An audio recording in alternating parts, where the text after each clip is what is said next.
right. You may be wondering, why am I hearing this voice on a Friday afternoon after I just heard this voice less than 48 hours ago? And the reason for that, and I guess seeing this face too, if you're watching live, is because this is an emergency Bears Nation podcast session that is being hosted by myself, Jake Hassan, as always with Kevin Lapka, because of one thing and one thing only. It's that we nailed it. And that reason is that thing that we nailed is that Yannick Ngakoue is not this is really going great for me. This is an all-time Jake Hassan intro. This is like a 2 years ago Jake Hassan intro levels of what we're achieving right now. Anyway, if you listened to our last episode, which if you didn't, well, it was less than 48 hours ago, so you might have missed it. But we were on this show, myself and Kevin Lapka, Bears Nation podcast, brought to you by On Tap Sportsnet. We're on the show saying that the Bears need to sign Yannick Ngakoue because he's 28. He has a good history of production in the league, a veteran pass rusher, which you still needed to address. And his 9.5 sacks would have been more alone by 3 than all of the sacks the entire Bears defense accrued together last season. And we said on this very program, Bears Nation podcast, brought to you by On Tap Sportsnet, that the Bears would sign Yannick Ngakoue after the week 1 preseason game, 2 weeks from now, essentially. Turns out we missed it by about 13 days. As the Bears signed Yannick Ngakoue to a 1-year deal last night. It comes across. Kevin Lapka's on Twitter celebrating. He's texting me that, oh my God, we nailed it. Holy shit. Celebrations ensue. And the Bears now have a pass rusher to go opposite of what's his Demarcus face? Walker. Demarcus Walker. I guess. Who you also signed in the offseason as a veteran who you have faith in his upward pointing arrow, if you will, as he had I would say a career best year last year with the Titans. And so now you have someone actually opposite that who has history in the league and has history of success in the league. So Yannick Ngakoue, now a Chicago Bear, at least for this upcoming season, potentially longer. Obviously, if he plays well, potentially gets re-signed, but that is a bridge that we'll cross when we get there. But for now, they did it, Kev. They did it. I think that's the first time I called you Kev on this pod like that. That was weird. Anyway, they did it, Kevin, though. They signed a pass rusher. We were clamoring for it. We were waiting for it. We didn't think it happened for 2 more weeks. And they said, you know what? Screw that. We're going to get Yannick Ngakoue in the building post haste immediately. And they did. And now he is going to talk to the media this afternoon at some point. Might even be happening right now as we record this. Right, and he's going to be out there for that first preseason game. I said famously on this show less than 48 hours ago that they would wait until they saw the state of the defense in week 1 of the preseason and say, oh my God, we need another pass rusher. And it didn't even take that long. No. They said, okay, practice is going well. Defense is winning the day. And oh my God, we still need another pass rusher. And now we got him. I mean, we were calling for this months ago that this was somebody that you should sign. After the draft, we said he's still available. This is somebody you should target. And here we are. And now I've talked for about 5 straight minutes. So Kevin, the floor is yours. Look, Jake, it's getting a little scary here. We're getting too good at manifestation. All right. It was first the Carolina trade back in April. Famously, I came on here and said, I think they're going to trade that pick within the week. And they did just that.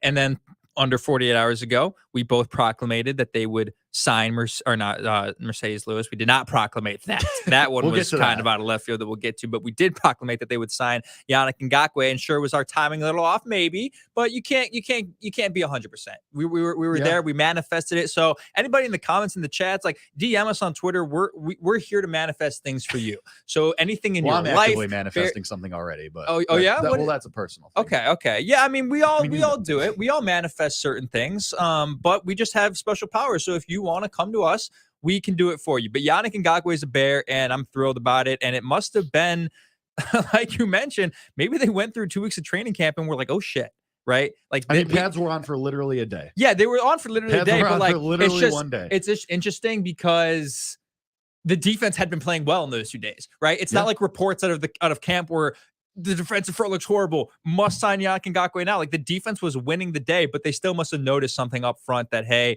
we know we have a lot of youth here. We know we have a lot of guys who need development. We just simply can't afford this. Or so that's option in case number one. Or case number two is the market for Yannick Ngakoue just really started to heat up, right? You see other teams go through the same thing in training camp. They see what they have in their defense and they get a little scared. And this is where things get really interesting for me about this signing when you take a deeper look at it. Yannick Ngakoue is 28 years old. This isn't a player who's on the wrong side of 30, who's solely in it for a ring chase, right? You see a lot of those guys who are 32, 33, especially a guy like edge, a position like edge where it's hard to stay in your prime for longer. OBJ, right? And the Ravens aren't they're a great team. It's not like going to the Chiefs, but sure, yeah, playoff team, you have a chance to win. The Bears aren't obviously a previous playoff team. Their team that had 3 wins last year. There's a lot of free agents, I would imagine, who would look at that team and say, well, if I'm trying to win the Super Bowl, why would I go there?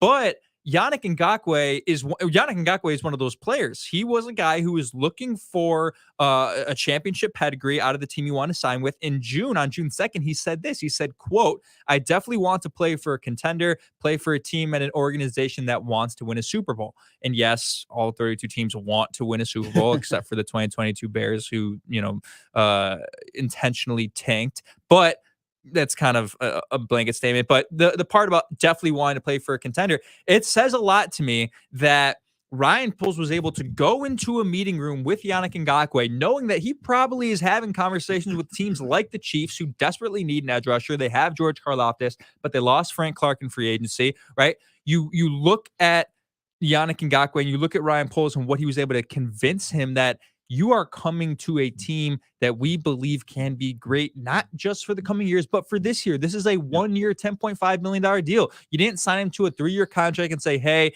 this year might be middle of the road, but you're here for the Super Bowl window. No, he convinced Yannick Ngakoue that, hey, this is a 1-year deal and we are going to try to win this year. So is there potential that they re-sign him after the year if he plays well? Sure. That's obviously on the table. It's one of the reasons you make a deal like this for a player who's still only 28 and under 30. But I just have to imagine, Jake, that there is a belief in the front office in this team now. There is a belief that they can do something special this year. And I'm not saying win the Super Bowl, but win the division, right, is my definition of special in this instance. And they were able to convince a player like Yannick Ngakoue that they are building something and something worth coming to for a guy who's looking to play for a contender. So that's sort of the deeper meaning for me that actually says a lot about not only how I view this team, but how the front office views what they have at place. So I'm going to do what I usually do on this show and completely tank all of that and go the opposite way. Yeah, that's fair. Flip side of that coin, you could be totally right. Like that the market was heating up and the Bears sold him on this vision and so on and so forth. There is another side of that coin that could be possible. I'm not saying one is more likely than the other. I don't know, obviously. But it could also be that the Bears had set a price point for Yannick Ngakoue, let's say a month ago. And he said, no, I can do better than that. Phone's not ringing. Phone's not ringing. Phone's not ringing. Somebody else calls, lower offer than the Bears. Okay. Well, I already have this higher offer, so no thanks. Phone's not ringing. Phone's not ringing. Phone's not ringing. He comes back. Ryan Poles' phones ring. Hey, well, is that offer still on the table? Yeah. $10.5 million 1 year. Sure. If you want it. Agent says, all right, we'll do it because it's training camp and we're not getting any calls. So that's the other side of that coin, that his market just never materialized in the way that he thought it would, or he wasn't getting the offers that he thought he would. And he said, all right, well, this is the best offer I got. So, I'm 28. I'll take a 1-year deal as the guy, as the pass rusher on this defense. I have, familiarity with the head coach. Sure. And maybe I can dip my toe back in next year if I have another good year or an even better year than I had last year. And I could try and get that last 2 or 3 year contract and ride off into the sunset. But what you're saying essentially is that the Bears offer for him was just significantly higher than, like, you're saying no team really even got close to offer, because $10.5 million isn't a lot of money. When you look at the contracts for edge rushers, a premier position in the NFL, you look at some players on a per year basis around the league. I'll give you some names of guys who are making $5 million more than that.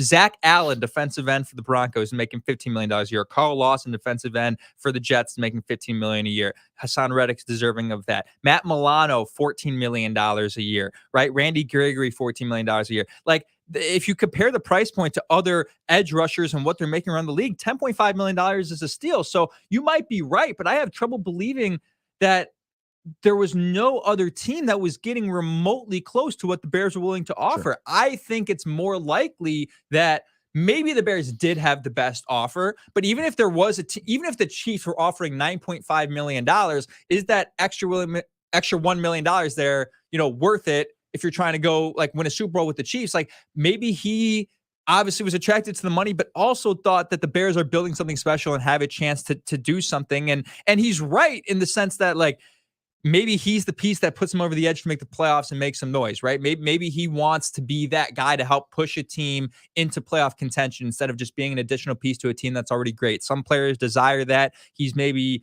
not a guy who's good enough to really demand that. But I truly do think it's my inclination that he approached this situation with the foresight of this team has some really strong pieces on defense and on offense. And if I go here, I like the culture that they're building. We can do something special. And if I have a good year, this is a place I want to be for 3 to 4 more years. So both things can be true. Both things can definitely be true. And I think they probably are true. But when you talk about what a player like Yannick Ngakoue brings to this team, obviously you kind of mentioned it at the beginning. I mean, this is a front four that had 6.5 sacks last year as a unit. Yep. And Yannick Ngakoue had 9.5. 3 more than that entire unit. So it's nice to have an actual edge rusher on the team. And our podcast under 48 hours ago, which you guys should check out on Apple Podcasts, Spotify, wherever you get your podcasts. Since Jake was chirping me about not plugging episodes on Twitter a couple of days ago. You didn't. I didn't. Yeah, I know. You just said, whoa, we did this on Bears Nation Pod. Well, people know. People know where to find us. Maybe. Oh. We were talking about how we're really content with the roster construction of this team. Sure. But it was really the edge rusher position that was holding us back from believing that this team could actually be great. And so the question I have for you is, now that it's happened, right? In theory and in hypothetical situations, we had always pondered about what Yannick Ngakoue would do to this team. If they brought him here, does that elevate them at all? Now that you have time, have had time to think about where he fits on this roster and what he does for the defense as a whole, how much does it move the needle for you? Like realistically, how much is it getting a player like Yannick Ngakoue, who's probably a tier 3, tier 2, maybe edge rusher in the NFL? How much does it move? Is it worth a win for the team this year? No, definitely not worth a win. I mean, it makes you better. It makes you more cohesive. It ends up that Travis Gibson or Dominic Robinson are not starting, probably. That's worth a win. That's worth a win. Right. I mean, it's not worth a win, but it's better. And now you have an actual pass rush tandem with Ngakoue and Walker. It sounds just a lot better than what you were going to roll out there. We talked a little bit on Wednesday's episode where we were doing training camp breakdown of positions and building that culture and what it means to have a veteran leader in the middle of these huddles and in these rooms to kind of be that center point for these guys to learn and grow from and so on and so forth. So, I mean, just from that aspect and installing that culture, that's big. It's just, I'm not sure. There's a reason. I said this last episode, and I think the episode before that as well. There's a reason these guys are still on the street at this point in the offseason. There is a reason that Yannick Ngakoue was not signed yet. What's the reason though? I can't I mean, I'm not a football GM. I'm not a scout. I don't know, but there's reasons sure. Theoretically, on paper, what is the reason that a 28-year-old guy who had 9.5 sacks and has history in the league was unsigned to this point, who was not injured last year or didn't end the year on IR or anything? What's the reason? And so that, it might just be because he's not that great of a player. I'm not expecting an all-pro selection. I'm not expecting a Pro Bowl selection from Yannick Ngakoue. I'm just expecting average to a little bit above average play, which is still, to your point, better than what you were going to get at that position without him. So, I mean, it makes your defense better. It gives you another veteran. It gives you someone who's proven in the league. Great. I mean, my expectations are still the same for the team, though, 8 and 9, 7 and 10. That's still my expectation. Okay. Does it make it a little less painful? Yes, it does.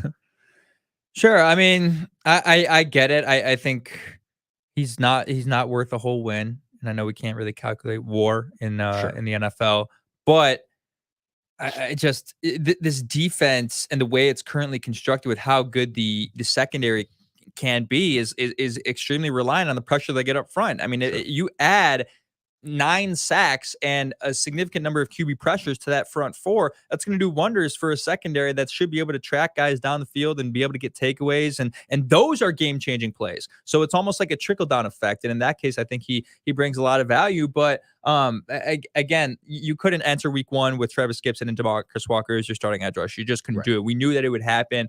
I don't know why it took so long. A player who's 28 years old, who's coming off of, I believe, 5 straight seasons with 8+ sacks, or actually, I think every season of his career has had 8+ sacks, had 9.5 last year and 10 in 2021. It doesn't make sense, but sometimes there's guys who, honestly, I know it sounds kind of lazy on their end, but there's guys that don't want to participate in training camp, man. Sure. Like if they don't get through that first wave of free agency, they don't get the money that they want. They're just like, well, why would I sign an OTAs? Why would I sign a mini camp? I'll just kind of miss a couple weeks of training camp. Then I'll just walk right into it. I'll enjoy my off season and then sign with a team and get my money. That happens all the time. So I don't know the reasons, but I don't think it's a negative thing. I'm trying to think of other examples. I don't know if any come to mind for you of guys who have signed late and end up being really, really good producers for their teams. Guys who sign in August. Jason Peters is a great example. Those are guys for the I mean, guys for the Bears that come to mind who weren't great, but just guys that like Riley Reif and Michael Schofield. Sure. Last year, I think there was one guy a couple years ago that's not coming to mind, but this happens around the league, man. Sure. And some of these guys produce, and typically you'll see this at like wide receiver or running back, like Dalvin Cook is going to sign and walk in. But like for an edge rusher at age 28 to sign this late, it definitely is a little strange. So maybe there's things we don't know, but as far as we know, there's no injury history. As far as we know, he's going to pass a physical, or probably already passed the physical since he's in the building today. Since he's speaking to the seeing media, as he's actually speaking to the media. He played 15 games last year. So, maybe it's the lack of takeaways, only 1 forced fumble last year. God knows. But Yannick Ngakoue makes your team better. Yes. And correct. So does Jake. So does, to a certain extent, he's not worth a win, but maybe he's worth 5 wins because he's that good. Marcedes Lewis is a Chicago Bear. We got that news early this morning. That came out of left field. Don't know where that came from, but I don't hate it. He's going to make the roster. I don't think he's going to get cut. They don't have a true tight end 3 on the roster. They have Cole Kmet, Robert Tonyan, and they're kind of waiting on that third guy to pop up. But you have 2 strong receiving threats in Kmet and Tonyan.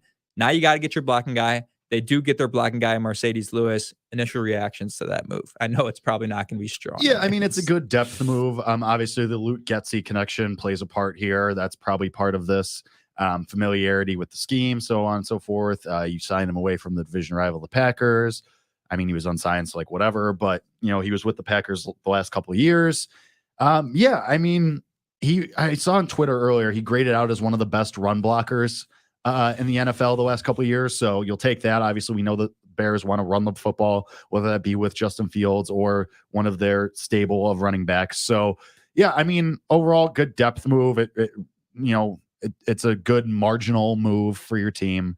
And again, just back to that, like veteran leadership, does one thing really, really well and is already familiar with the scheme to an extent. So yeah, I mean, it positive for me. B move, B plus. Real quick, it's a slam dunk. It is such a slam dunk. You should be so thrilled about the 2023 Chicago Bears because of the signing Marcedes Lewis. That's what's not Yannick Ngakoue. This is what's putting me over the edge. Obviously, this is what's what's caused me to predict them to win 11 games. It's this. G Station in the chat makes a good point about Yannick Ngakoue and the reason why he might have took so long to sign. He says he might have held out for a multi-year contract and had to set up for a 1-year deal. That's true. I mean, when you look at a guy who's 28, that's not a player who should be approaching free agency with the mindset of I'm going to get a 1-year contract. So G Station's 100% right. He probably was looking for a 3-4 year deal and maybe he just didn't find the right suitor. That's back to my original point. Like maybe he was waiting, like the Bears gave him an offer a month or 2 ago. And he said, I'm good. I'm going to get a multi-year deal. And just nobody called and nobody gave him that offer that he wanted. Yeah. Certainly possible. But just a little bit more on Marcedes Lewis here and what he brings to the table. Just some interesting stats. So 38 years old, but played 15 plus games in 7 of his last 8 seasons. So this is a guy that stays healthy and gets on the field. That's the kind of guy you want to bring in, right? Kind of like a Jason Peters type guy. He's old, but he stays on the field. He's reliable. You're looking for warm bodies who can play if one of your guys goes down. Has nearly 6,000 blocking snaps under his belt per PFF. Last year, 73% of his offensive snaps were spent blocking. So this is a true blocking tight end. He scored 2 touchdowns last year, only had like 66 receiving yards. So we should not be expecting Marcedes Lewis to be having the ball in his hands very much at all. Sure. But didn't allow a single sack. And you can run a lot of like 6-man offensive front sets now with Marcedes Lewis in there. And again, it just opens up the possibilities for what you can do creatively. And a lot of times, if you don't want to put a lot of pressure on your right tackle and Darnell Wright, your rookie right tackle from the first round, throw Marcedes Lewis there to chip the Nick Bosa's of the world and everybody. That's a really good point, actually, though. Yeah. Like this helps out your rookie first round pick. That's exactly right. That's exactly, and it helps out in certain situations. Braxton Jones too, who's again, we talked about last week, maybe not a Pro Bowl caliber player that sometimes it seems like Ryan Poles makes him out to be. So you get a lot of assistance here from a guy like Marcedes Lewis, and especially because they can't just say, you know what, let's run 5-man fronts, but our great blocking running back will pick it up before they destroy Justin. They don't have that guy right now. Khalil Herbert's not a great blocker. Deonta Foreman is a subpar blocker, and Roschon Johnson could be a good blocker, but he's a rookie, so he's not going to get a lot of opportunities to do that. So this was a necessary move, and I think it's just like more necessary than we really thought. But once they signed him, it's like, oh, I get it now. It makes total sense. Bears are winning the Super Bowl. Marcedes Lewis, welcome to town. Can we put to rest this real quick as I put it on the TV before we close out here? For some reason, I've seen it from ESPN. I've seen it from Bleacher Report. Like every mainstream media network believes that the Bears are the best suitors for Jonathan Taylor. And I cannot believe it. Now, it sounds hypocritical because I was the one months ago who said, hey, trade for Austin Eckler. But that was before they signed Deonta Foreman. And that was before they drafted Roschon Johnson. They're not trading for Jonathan Taylor. I mean, are you with me on this? This is outrageous. I famously told you that they weren't going to trade for Eckler, who is probably better than Jonathan Taylor. And like, yeah, I mean, I agree. Okay, fine. They're both top 3 running backs, whatever. But like, same situation. Like the Bears aren't going to waste draft picks. They're not going to waste draft capital on, on a running back, on Jonathan Taylor. Like let's say hypothetically you make that phone call to Indianapolis. You know what they're going to ask for, right? We want the Carolina pick. And then you say, click. No way. No, a first round pick for Jonathan Taylor? Absolutely not. That's what they'll ask. I'm saying that's what they'll ask for. I don't think so. They will never in a million years get it. I don't think they're asking for it. You think the Colts might be dumb, but the running back market, the way it's constructed right now, you think they have to understand that, right? I mean, there's a reason that they're not paying him, right? Well, it's also he's under contract on his rookie deal for this year and next still. So it's like that's also part of it. But no, I mean, that's not going to happen. It's okay. What's a team like the national media is already hyping up the Bears all over the Bears. So that's part of it. Okay, what's a team we already like? What's a team that could use a superstar? What's a team that, and then you go down the list. Okay, the head coach was in Indianapolis. They have a relationship there. The Bears and Colts have a relationship already with trades and and they were linked together all throughout the offseason already because of the draft and potentially trading out, so on and so forth. So, yeah, I don't think it's going to happen. I think it's August 4th, and the Hall of Fame game was the Hall of Fame game, and we can only do so much training camp stuff. Yeah. It's not, don't hold your breath, folks. Fair enough. Hall of Fame game was absolutely uninspiring. I watched 0.0 seconds of it. I watched a couple minutes of it, and then the lights went out because it's the Hall of Fame game. Exactly. And I put money on it. So of course you did. I'm a sicko. Way to go. How'd that work out for you? I lost. Yeah, that's what I thought. Anyway, I bet golf this weekend, and we're looking all right. So anyway, okay. I digress. Okay. But this has been your emergency episode of Bears Nation Podcast. Yannick Ngakoue, Marcedes Lewis, now Bears. Bottom line goes up a smidge. You would think. You would hope. Does it really change anything? Probably not. But it's still exciting, and it's still nice to be right about things, which we were. And so we'll continue to try to do that. But if you missed the episode breaking down training camp a couple days ago, go listen to that. It was more than just Yannick Ngakoue projection talk. We talked about the battles in training camp, the comments that we heard from Justin Fields and the coaches. We broke that all down. So go listen to that. And then stay tuned next week for next week's episode. Obviously, as I said, stay tuned for next week. And obviously I would say that because there will be an episode of this show. We'll break down more training camp stuff, more coach speak, more quotes, how the offense is looking, if they looked any better, which seems pretty possible because they've looked horrendous. So, and we'll go up from there, and we might even have a guest. So stay tuned for that. But until Wednesday, this has been Bears Nation Podcast, brought to you by OnTap Sportsnet. See you next Wednesday. And until then, bear down.